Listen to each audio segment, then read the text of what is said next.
In the grand lineage of Dhruva, there arose a noble king, Anga.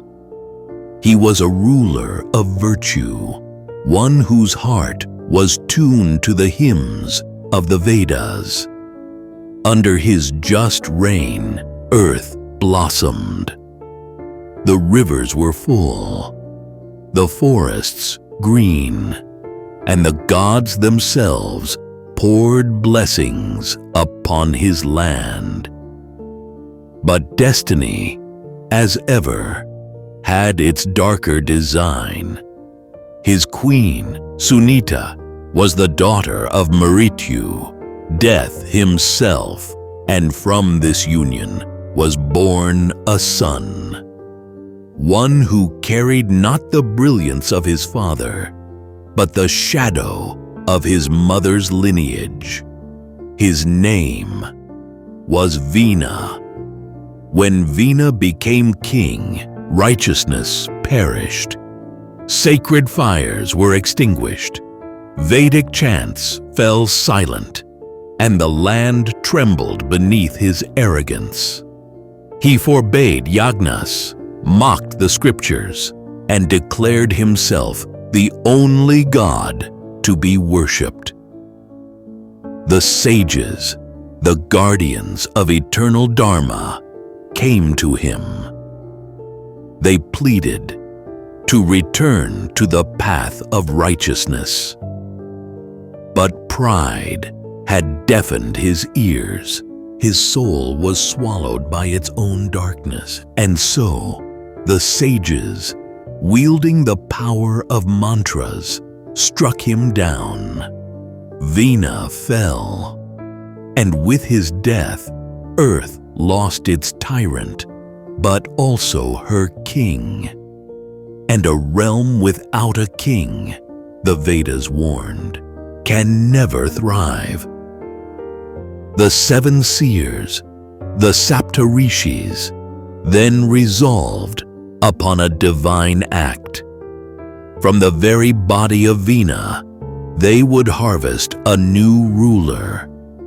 They pressed his thigh, and from it came a misshapen dwarf, dark as a moonless night. This was the embodiment of his sins. He fled into the forests, and from him arose the Nishada people. The sages then pressed Vina's right arm, and lo, a radiant youth emerged. His armor glistened like the sun. His face shone with divine light. The earth itself rejoiced at his birth. This was Prithu, the Great One, the first Chakravarti Samrat, the sovereign of the four directions. The oceans came forth with corals and pearls. Rivers carried precious gems to his feet. The mountains bowed low in reverence, and Brahma himself descended, placing the crown upon his brow. A mark upon his hand revealed the blessing of Vishnu. Here, declared the Creator, is the ruler chosen by destiny, the one who shall preserve Dharma. But destiny is never without trials. When Prithu began the Ashwamedha sacrifice, Indra, king of the heavens, was consumed with jealousy. Never before had he seen earth revere a mortal so deeply. Fearing his throne might be challenged, Indra stole the sacrificial horse. Disguised as a hermit smeared in ash, he tricked Prithu's soldiers. But the king's wrath shook the heavens. He raised his bow to pierce Indraloka itself. The sages intervened. Brahma, the grandsire, and the Kumaras pleaded for forgiveness. Wisdom triumphed over fury, and Prithu completed the sacrifice without spilling divine blood. Yet, a greater calamity was waiting. Earth had stopped producing food. Crops withered, trees dried, animals starved, and mankind trembled on the brink of death. The sages spoke in solemn voices, because the land was long without a king. Earth has withdrawn her bounty. All nourishment lies dormant within her womb. Prithu's eyes blazed with fire. If Earth would not nourish her children, he would compel her. He drew his bow. The earth, trembling, took the form of a cow and fled across valleys and forests. But Prithu gave chase relentlessly. Exhausted at last, Earth pleaded, "I am your mother. Do not slay me. Without me, mankind shall perish." But Prithu, stern and resolute, declared, "Motherhood is not in name alone. It lies in duty. If you forsake your dharma, the very balance of the cosmos shall crumble." The earth humbled, surrendered. She vowed to once again yield her treasures.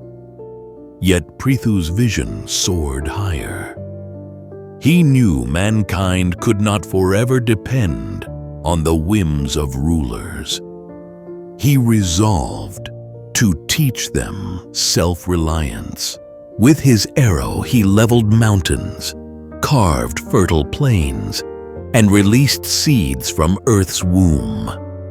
From those seeds, he taught men to till the soil, to sow, to reap, to harvest.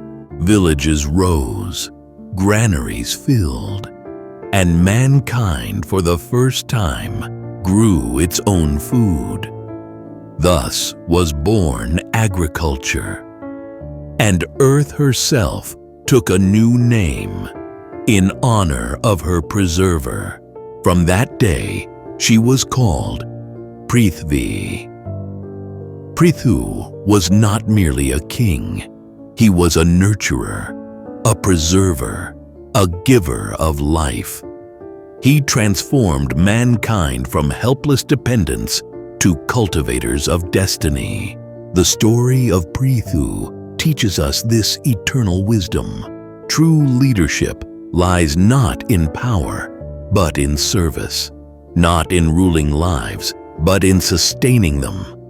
If this story moved you, share it with others. And for more such divine tales from the treasures of mythology, don't forget to like this video and subscribe to our channel.